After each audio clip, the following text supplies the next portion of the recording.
ಇವತ್ತು ನಾನಿದ್ದೀನಿ ಶಿವಮೊಗ್ಗದ ಝೂನಲ್ಲಿ.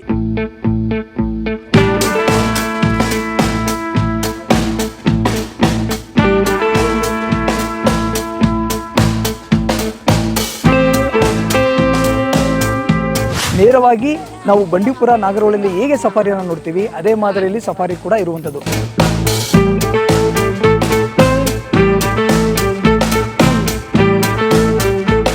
ಝೂಲಿ ಯಾವ ಯಾವ ಪ್ರಾಣಿಗಳಿದೆ, ಯಾವ ಪಕ್ಷಿಗಳಿದೆ ಎಲ್ಲವನ್ನು ಕೂಡ ನೋಡೋಣ ಬನ್ನಿ.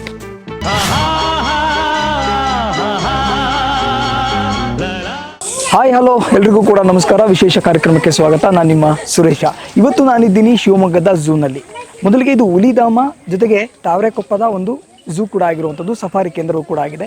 ಎರಡೂ ಕೂಡ ಇದೆ. ಒಂದು ಕಡೆ ರೈಟ್ ಸೈಡಲ್ಲಿ ಇರುವಂಥದ್ದು ಝೂ, ಪ್ರಾಣಿಗಳನ್ನು ಮತ್ತು ಪಕ್ಷಿಗಳನ್ನು ನೋಡುವಂಥದ್ದು. ಮತ್ತೊಂದು ಕಡೆ ನೇರವಾಗಿ ನಾವು ಬಂಡೀಪುರ ನಾಗರಹೊಳೆಯಲ್ಲಿ ಹೇಗೆ ಸಫಾರಿಯನ್ನು ನೋಡ್ತೀವಿ ಅದೇ ಮಾದರಿಯಲ್ಲಿ ಸಫಾರಿ ಕೂಡ ಇರುವಂಥದ್ದು. ಎರಡೂ ಕೂಡ ಇದೆ. ಮೊದಲಿಗೆ ನಾನೀಗ ಝೂಗೆ ಹೋಗ್ತಾ ಇದ್ದೀನಿ. ಝೂಲಿ ಯಾವ ಯಾವ ಪ್ರಾಣಿಗಳಿದೆ, ಯಾವ ಪಕ್ಷಿಗಳಿದೆ ಎಲ್ಲವನ್ನು ಕೂಡ ನೋಡೋಣ ಬನ್ನಿ.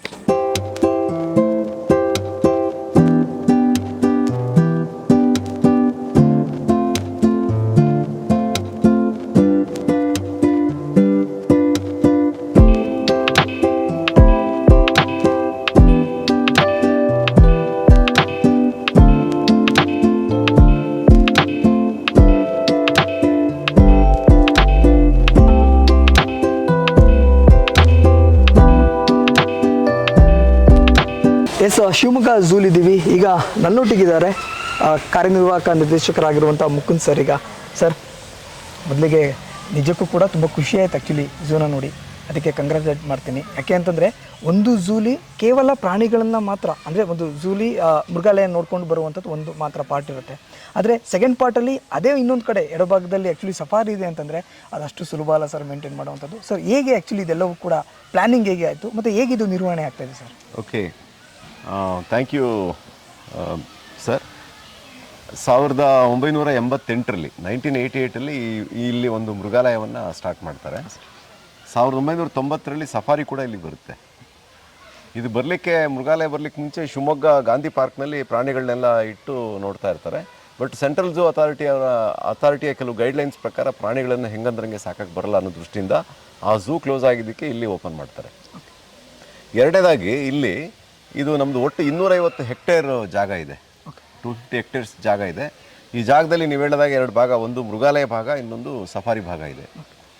ಸೊ ಈ ಮೃಗಾಲಯ ಭಾಗದಲ್ಲಿ ಭಾಗ ಏನಿದೆ, ಇದನ್ನು ನಾವು ಇದಕ್ಕೆ ಒಂದು ಮಾಸ್ಟರ್ ಲೇಔಟ್ ಪ್ಲ್ಯಾನ್ ಇರಲಿಲ್ಲ. ಇದಕ್ಕೆ 2018ರಲ್ಲಿ ನಾವು ವರ್ಕೌಟ್ ಮಾಡಿದ ಮೇಲೆ ಸೆಂಟ್ರಲ್ ಝೂ ಅಥಾರಿಟಿ ಡೆಲ್ಲಿಯಿಂದ ಮಾಸ್ಟರ್ ಲೇಔಟ್ ಪ್ಲ್ಯಾನನ್ನು ಅಪ್ರೂವ್ ಮಾಡಿಸಿದ ನಂತರ ಈ ಹೊಸ ಮೃಗಾಲಯ ನೀವೇನು ನೋಡ್ತಾ ಇದ್ದೀರಿ ಇದನ್ನು ನಾವು ಕನ್ಸ್ಟ್ರಕ್ಷನ್ ಸ್ಟಾರ್ಟ್ ಮಾಡಿದ್ವಿ. ನೀವು ಹೇಳಿದಾಗ ಇನ್ನೊಂದು ಸಫಾರಿ ಪಾರ್ಟ್ ಇದೆ. ಸಫಾರಿನಲ್ಲಿ ನಮ್ಮಲ್ಲಿ ಜಿಂಕೆಗಳ ಸಫಾರಿ ಇದೆ, ಹುಲಿ ಸಫಾರಿ ಇದೆ, ಲಯನ್ ಸಫಾರಿ ಇದೆ, ಮತ್ತು first time in our country ಕಾಡುಕೋಣಗಳ ಸಫಾರಿ ಕೂಡ ನಾವಿಲ್ಲಿ ಸ್ಟಾರ್ಟ್ ಮಾಡಿದ್ದೀವಿ. ಸೊ ಇಲ್ಲಿ ಬಂದಂಥ ವಿಸಿಟರ್ಸ್ಗಳು ಈ ಕಾಡುಕೋಣಗಳನ್ನು ಒಂದು ಜಾಗದಲ್ಲಿ ಒಂದು 20-25 ಕಾಡುಕೋಣಗಳ ಹಿಂಡನ್ನು ನೋಡುವಂಥ ಒಂದು ಅವಕಾಶ ಅವ್ರಿಗೆ ಸಿಗುತ್ತೆ. ಸೊ ಇದನ್ನು ಎರಡನ್ನೂ ಹೇಗೆ ಮ್ಯಾನೇಜ್ ಮಾಡ್ತಾಯಿದ್ದೀರಿ ಅಂತ ಹೇಳ್ತಾ ಇದ್ದೀರಿ. ಸೊ ಇಲ್ಲಿ ಮ್ಯಾನೇಜ್ ಮಾಡೋದಕ್ಕೆ ನಮ್ಮಲ್ಲಿ 3 ಜನ ಗೌರ್ಮೆಂಟ್ ಸರ್ವೆಂಟ್ಸ್ ಇದ್ದೀವಿ ನಾವು. ಒಂದು DFO, 2 ರೇಂಜ್ ಆಫೀಸರ್, 3ನೇದು DRFO ಇದ್ದಾರೆ. ಅದು ಬಿಟ್ಟರೆ ಉಳಿದಂತೆ ಎಲ್ಲ ಒಂದು 60-65 ಜನ totally daily wages, contract basis, outsourcing ಇದರಲ್ಲೆಲ್ಲ ಕೆಲಸ ಮಾಡ್ತಿದ್ದಾರೆ. ಬಟ್ ಎಲ್ಲರೂ ಒಂದು ತಂಡವಾಗಿ ಕೆಲಸ ಮಾಡ್ತಾ ಇರೋದ್ರಿಂದ ನೀವೇನು ಅಚ್ಚುಕಟ್ಟು ನೋಡ್ತಾ ಇದ್ದೀರಿ ಅದು ಕಾಣಿಸ್ತಾ ಇದೆ. ಸೊ ಇಲ್ಲಿ ಇವಾಗ ಈ ಝೂಗೆ ಫಸ್ಟ್ ನಾವು ಸ್ಟಾರ್ಟ್ ಮಾಡಬೇಕು ಅಂತ ಹೇಳಿದಾಗ ಇಲ್ಲಿ ಶ್ರೀ BP ರವಿ ಅಂತೇಳಿ ಒಬ್ಬರು IFS ಆಫೀಸರ್ ಸಾಹೇಬ್ರು ಇಲ್ಲಿಗೆ ಮೆಂಬರ್ ಸೆಕ್ರೆಟರಿ ಆಗಿದ್ದರು. ಅವರನ್ನು ಮಾತ್ರ ನಾವು ಯಾವಾಗಲೂ ನೆನೀಬೇಕಾಗುತ್ತೆ. ಯಾಕಂತ ಹೇಳಿದ್ರೆ ಶಿವಮೊಗ್ಗ ಮೃಗಾಲಯಕ್ಕೆ ಒಂದು ರೂಪುರೇಷೆ ಕೊಟ್ಟವರು, ಒಂದು ವಿಷನ್ ಕೊಟ್ಟವರು, ಆಮೇಲೆ ಹಿಂಗೆ ಮಾಡಿದ್ರೆ ಚೆನ್ನಾಗಿರುತ್ತೆ ಅಂತ ಹೇಳಿದವರು, ಆಮೇಲೆ ನಮಗೆ ಬೆನ್ತಟ್ಟಿ ಕೆಲಸ ಮಾಡಿಸಿದವರು. ಸೊ ಅವರನ್ನು ನೆನೀತಾ ನಾವು ಮುಂದೆ ಹೋಗಬೇಕಾಗುತ್ತೆ. ಅವ್ರು ಕೊಟ್ಟಂಥ ವಿಷನ್ ಆಧಾರದ ಮೇಲೆ ನಾವು ಈ ವರ್ಕನ್ನು ಸ್ಟಾರ್ಟ್ ಮಾಡಿದ್ದೀವಿ. ಮತ್ತು ಈ ಝೂಗೆ ಮುಂಚೆ ಒಂದು ಸ್ವಲ್ಪ ದೂರ ಒಂದು 200-300 ಮೀಟ್ರ್ ನಡೆದೋಗ್ಬಿಟ್ರೆ ಒಂದು 3 ಫೀಟ್ ರಸ್ತೆ ಅಷ್ಟೇ ಇತ್ತು, ಒಂದು ವಾಕಿಂಗ್ ಪಾತ್. ಆ ಪಾತಲ್ಲಿ ನಡ್ಕೊಂಡೋಗಿ ವಾಪಸ್ ಬಂದುಬಿಡ್ತಾ ಇದ್ವಿ.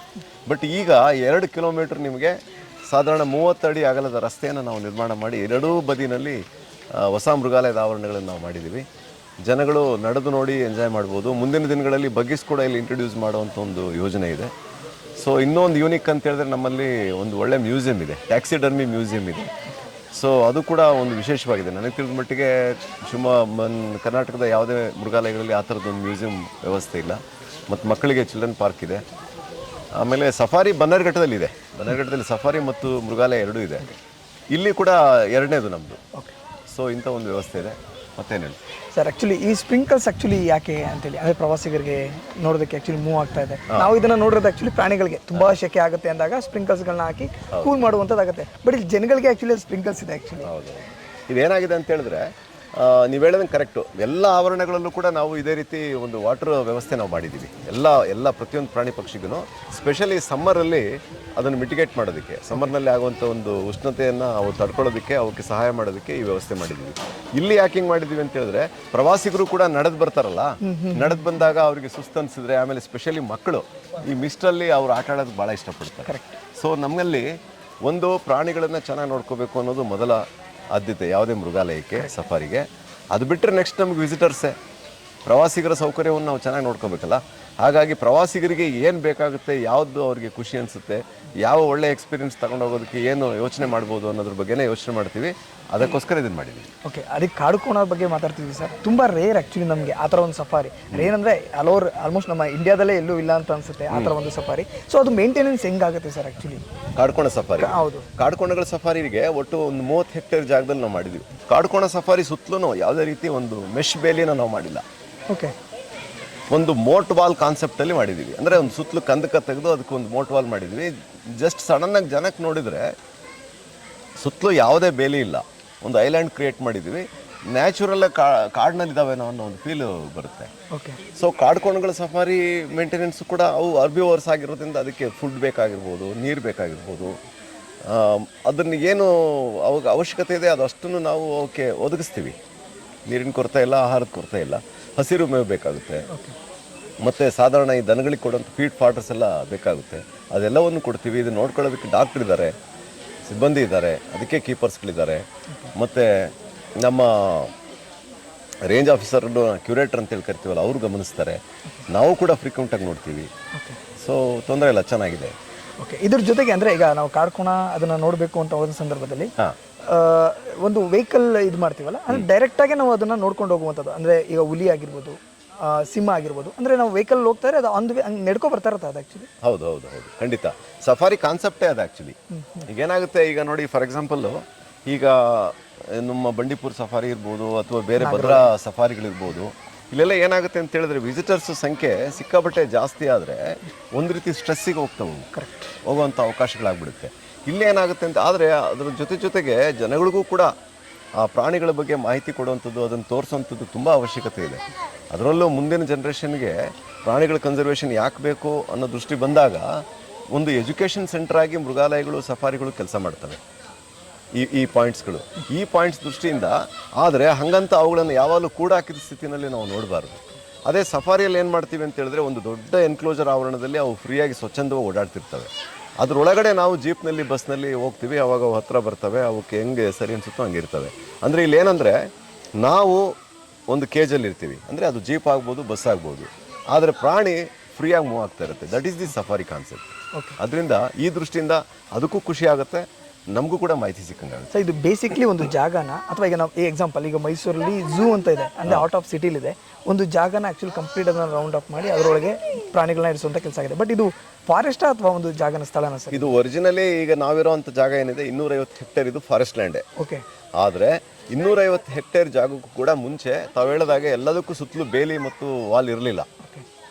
ನಾನು ಹೇಳಿದ್ನಲ್ಲ, 2018ರಲ್ಲಿ ಇದಕ್ಕೆ ಮಾಸ್ಟರ್ ಲೇಔಟ್ ಪ್ಲ್ಯಾನ್ ಮಾಡಿದ ನಂತರ ಏನು ಈ ಮೃಗಾಲಯವನ್ನು ಬೆಳೆಸ್ತಾ ಬಂದಿದ್ದೀವಲ್ಲ, ಆವಾಗ ಏನು ಮಾಡಿದ್ವಿ ನಾವು ಅಂತ ಹೇಳಿದ್ರೆ, ಸೆಂಟ್ರಲ್ ಝೂ ಅಥಾರಿಟಿ ಅವ್ರದ್ದು ಒಂದು ಗೈಡ್ಲೈನ್ಸ್ ಇದೆ. ಏನಂತ ಹೇಳಿದ್ರೆ, ಯಾವುದೇ ರೀತಿ ಹಿಡುವಳಿ ಲ್ಯಾಂಡ್, ಅಂದರೆ ಜನ ವಾಸ ಮಾಡುವಂಥ ಜಾಗ ಎಲ್ಲಿ ಬರ್ತದೋ ಅದ್ರ ಬೌಂಡ್ರಿಗೆ ಕಂಪಲ್ಸರಿ ಕಲ್ಲಿನ ಗೋಡೆ ಕಟ್ಟಬೇಕು ಅಂತಿದೆ. ಮತ್ತು ಉಳಿದಿರ್ತಕ್ಕಂಥ ಜಾಗಕ್ಕೆ ಚೈನ್ ಲಿಂಕ್ ಮೆಷನ್ನ ಹಾಕಿ ಬಂದ್ ಮಾಡಬೇಕು, ಕಂಪ್ಲೀಟ್ ಕವರ್ ಇರಬೇಕು.